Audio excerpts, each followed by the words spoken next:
What up, squad? What's poppin'? Is you ready for another reaction video? All right, so peep it up next. This next video comes to you from the Ville.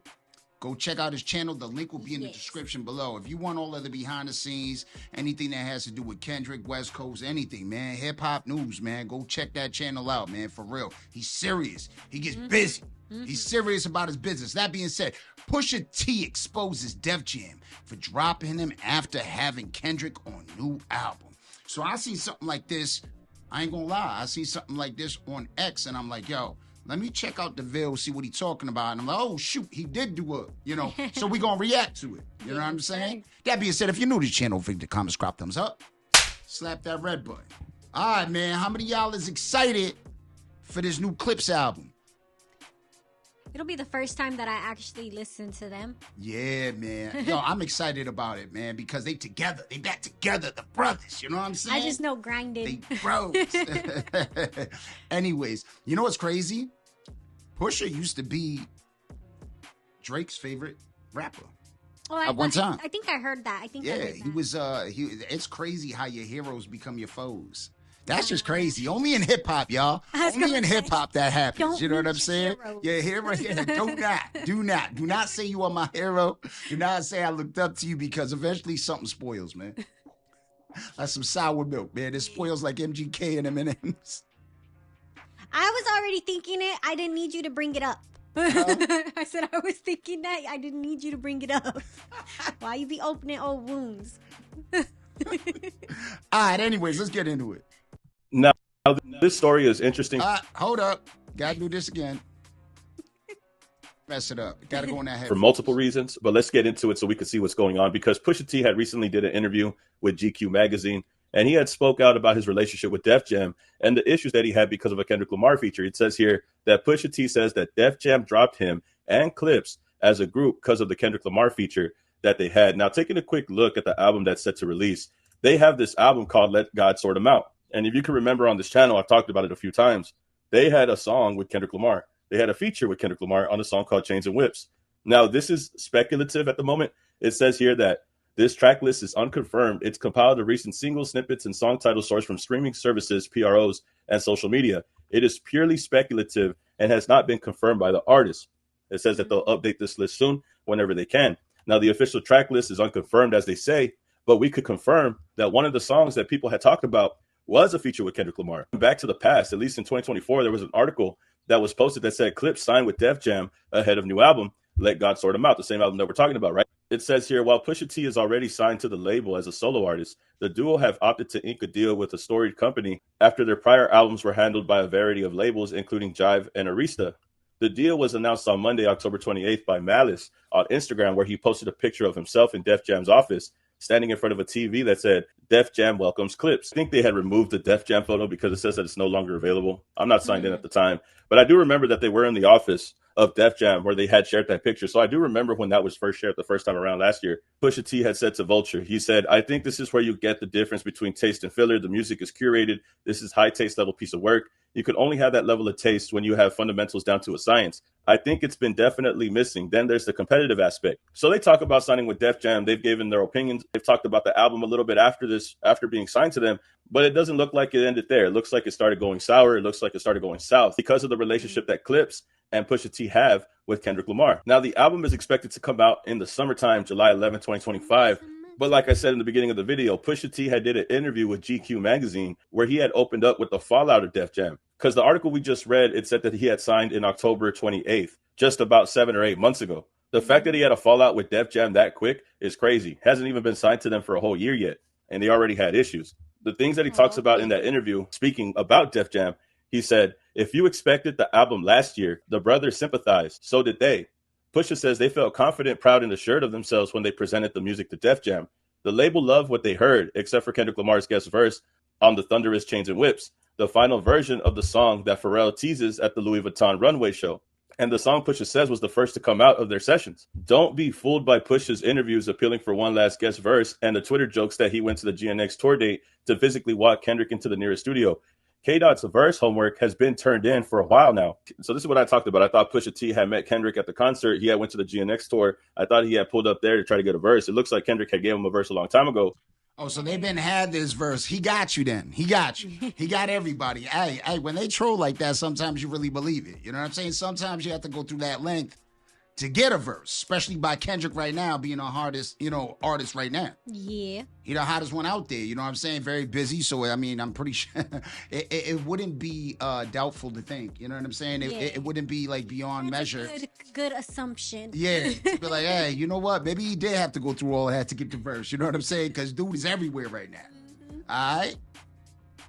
And going back to that song, they brought up Chains and Whips again. But after a summer of beef between their two biggest artists that resulted in a still ongoing lawsuit from Drake, Def Jam's parent company, UMG, blanched at the antagonistic optics of two of Drake's biggest enemies linking on wax. Pusha calls their apprehension stupid. None of the bars in Kendrick's otherwise excellent verse could really be perceived as a shot or even subliminal. It does, however, contain a stellar line. Therapy taught me how to open up. It also showed me I don't give a fuck. And Genius is confirming here that they're referring to Chains and Whips. GQ interview is labeled here, listed here for the song lyrics in Kendrick Lamar's verse. So it seems like Def Jam is starting to choose a side. Even though Kendrick wasn't throwing any subliminals and he wasn't dissing anybody. But you know what? All right, so I get it and I understand that. But I think it goes deeper here. If you think about it, if UMG is being sued by Drake, and they're the parent label, the parent company to Def Jam. Yeah. I think what they trying to do is, because it seems like Drake is getting so petty that, I mean, he went after reactors, all of this, that, and the third, just because, Smile, you guys. Yeah. So I feel like the way they're looking at it is we don't want to, keep this thing going. We don't want to keep this feud going because then he'll have more ammo to bring us back into court, this, that, and the third, and say, see, I told you guys, and then try to revisit that lawsuit. Because you can sue for anything nowadays. You can sue for whatever. It obviously shows you. You can sue for whatever you want nowadays. So I think they just try to take themselves out of that so it don't look like that. But it does also put you in the line of fire of, yo, bro, you guys ain't letting artists be artists. Exactly. You're trying to take away their creativity. Freedom of speech, jeez. Yeah, so I mean, it just makes absolutely no sense. But the only sense I can make out of it is that they're trying to, avoid a future lawsuit. Drake. Yeah. I mean, going based on what Pusha T said, Def Jam still didn't like that Drake's biggest ops, Pusha T and Kendrick Lamar, were going to get on a song together. Now it follows up by saying that Pusha can barely contain his disgust, recounting how the statement with Def Jam played out. I bet you went, yuck. His face like, yuck. That's funny. That was exactly how I read that. I wish I got to get that sound effect, that yuck. Drake's biggest ops, Pusha T and Kendrick Lamar, were going to get on a song together. Now it follows up by saying that Pusha can barely contain his disgust, recounting how the statement with Def Jam played out. They wanted me to ask Kendrick to censor his verse, which of course I was never doing, he explains. And then they wanted me to take the record off. And so after a month of not doing Steve Golly, the lawyer over there, was like, we'll just drop the clips. But that can't work because I'm still there solo. But if they let us all go, sure enough, Def Jam eventually agreed to release the clips and drop Pusha as a solo artist as well, freeing the duo up to the shop for a new home. With a finished Clipse album and plenty more music in their pockets, ultimately, Pusha says the endeavor was gratifying. It felt good to even see how other labels were buying for the project. Now, as they teased last week, with a picture in front of the label's plain insignia, they've ended up at Jay-Z's Rock Nation, where they feel fully supported and energized. I think that's the synergy, just in a rap sense, is going to speak volumes, Pusha says of their partnership. So Rock Nation picks them up after Def Jam drops them. Def Jam drops them because they did not want Pusha T and Kendrick Lamar on the song. Despite the fact that this song wasn't a diss, despite the fact that there was no subs, according to Pusha T, and I'm pretty sure Pusha T would know a sub if he heard it, but that one line talking about therapy and not giving a fuck, that line really made them feel some type of way is crazy to me, because that doesn't even sound offensive. That doesn't. It's just an excuse. It's just an excuse. I'm not gonna lie. I don't like the fact that he signed with Rock Nation either, because I feel like, bro, you know how to run a label. You ran Kanye's label really well. You know what I'm saying? You guys were creating income, and this, that, and the third. So I feel like, bro, with somebody of your status and you knowing behind the scenes and how to do things, you could have released this on your own. Because now all you got to do is upload. It's not like before where you had to get somebody to buy the CDs, press them, do all of that stuff. You can distribute this on your own. You got bank. I know you got bank. You got enough bank. And I mean, come on, with social media, for the most part, it's not even going to cost you that much. I mean, and then free promo from the reactors, free promo from just like social media, period. Like, even if it wasn't reactors, social media, just boosting it and being excited. So you got even that. You know? I think you would have been better off, you know what I'm saying? It would have better served you as I'm glad you said that, dropping 'cause this I as was an independent artist. You know what I'm saying? I just really feel like you would have been better off because Jay-Z, bro, he's known to like play games, bro. That's all I'm trying to say. So now all you're doing is putting money in his pocket for no reason at all when you could do this all yourself. Yeah. I mean, you got kids coming out here becoming big rap stars, you know what I'm saying? All for nothing. Just a camera and a microphone. That's it. Like, you know, bro, come on. I know you could have went a different route, but hey, do what you do. You know, you know what's serving you, whatever's serving you best. And I'm pretty sure Pusha T would know what's up if he heard it. But that one line talking about therapy and not giving a fuck, that line really made them feel some type of way is crazy to me because that doesn't even sound offensive. That doesn't even sound crazy at all for you to be offended. But we know what it is. Def Jam didn't want Pusha T and Kendrick Lamar together on the song. For somebody at Def Jam's team, you know, one of their lawyers telling Pusha T, can you tell Kendrick to censor his verse? And then he wasn't going to do that, obviously not.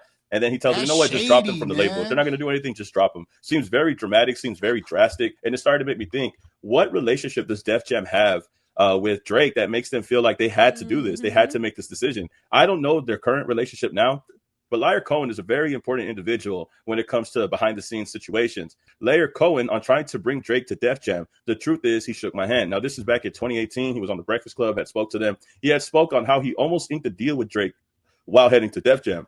In an interview with Complex back in 2010, when Cohen helmed Warner Music Group, after leaving Def Jam, the exec talked about another situation where the deal with Drake had fell through. Speaking on new artists, many people were expecting Drake to sign with Warner Music. Did it disappoint you that he ended up going with Universal Motown? So it looks like this person, and I think now they work for YouTube, they tried to sign Drake back in 2018. It didn't fall through perfectly, but you could see that Def Jam has been trying to sign with Drake, has been fond of Drake for a really long time, considering that they were trying to sign him a few years back. It only leads me to speculate that they're doing this to try to get a deal with Drake since they weren't able to get it the first time. The music exec Cohen wasn't able to get Drake to sign back in 2018. We know that Drake ended up signing with UMG.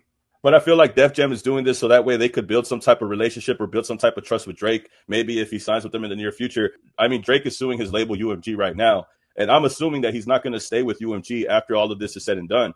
There could be labels out there doing stuff like this, like what they did to Pusha T and Clipse, to try to get on Drake's good side. So that way, when he does decide to sign to somebody else, he could most likely sign to them because they've already showed some type of trust or allegiance to him. I don't respect it. I don't think it's a good look. I think Def Jam choosing the side of Drake, even though he's not even signed to them, to be honest, it doesn't really make sense to me still because it says here that Def Jam, and it said in the article as well, that they are owned by Universal Music Group. So basically, it defeats the purpose. So like I said before, I feel like it's just a play on, if we do this, it's just going to give them more ammo. So it defeats the purpose. I mean, because if you sign under Def Jam, you're definitely signed under UMG. It's the parent company. Yeah. You know what I mean? It just absolutely defeats the purpose. All right. I just don't see the point of Def Jam doing this. It says here that Def Jam Recording, also simply known as Def Jam, is an American multinational record label owned by Universal Music Group. So if they're owned by UMG, I don't know why they would do this. I just don't get it. I don't know what's the purpose. If they're owned by UMG and Drake is going against UMG, I don't see what they get out of it. I don't see what they get out of dropping Pusha T and Clipse. It's not like Drake is going to go to them if they're still under UMG. At this point, who isn't under UMG? UMG owns everything, right? Am I tripping? The other speculation that I have is that Def Jam didn't want no issues with Drake. Now, this is just speculation. I'm just spitballing here. But what if Pusha T had a song with Kendrick Lamar? He had a feature with Kendrick Lamar. Def Jam is well aware that Pusha T and Kendrick Lamar are Drake's biggest ops. And even though there was probably no subliminals, what if, and I'm saying what if, Def Jam didn't want no issues with Drake at all, didn't want to be named in the lawsuit, didn't want to be caught in the crossfire between this beef. There it is. And they were respectfully asking Pusha T to take off Kendrick Lamar's feature because they were afraid that Drake was going to sue them next. I'm only guessing because the only thing that takes me back is this part right here, where they say that UMG is a record label that is the owner of Def Jam. So that, like, again, I don't know. I don't see what the purpose of them doing this other than to avoid any confrontation that involves Drake in the near future. They mentioned right here that UMG is Def Jam's parent company as well. So I could only assume that they did this just to avoid any confrontation involving Drake. Maybe they didn't want to get sued, but who knows why they really did it. This is just the other speculation that I was thinking about last minute. But your guess is as good as mine why they didn't want this feature out, why they didn't want to put Pusha T on the label and put this album out the way that he wanted to, the way that he intended to. Either way, I think that Def Jam was being real petty. I think it's a good thing that Rock Nation is going to take this album and promote it and push it better. I think they'll do a better job of pushing this album than Def Jam would be able to. But if you ask me, and if I was Def Jam, I'd rather have a Clipse album with a Kendrick Lamar feature. And this story is bigger than Def Jam just dropping Clipse and pushing from the label. It also shows you how these entities, how these labels, how these companies are working after the beef, the sides that they're choosing, the people that they're rocking with, the people that they're not afraid to cut ties with. These are the things that we don't see. And Pusha T telling us the story is letting us know that the beef is far from over. We may talk about it publicly, but there's still things behind the scenes that are happening.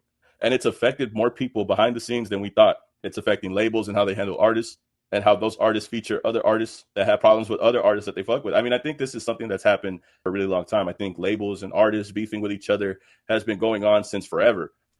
All right. And so that is the problem. That's the absolute problem. That's why I say he would have been better served if he would have just done it independently, because labels have an agenda.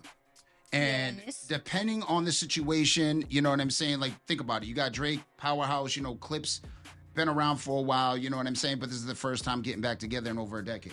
Mm-hmm. You know what I mean? They haven't put out music together. So it wouldn't, to them, they don't see that they're going to gang as much as they would by staying on Drake's good side. Yeah. So what happens is you have this fuckery, let me just say. That's basically what you get. You get fuckery with these labels trying to blackball you and do this, that, and the third. And that's the problem with labels. That's what I'm trying to say. If you get, all you have to do is record and upload, man.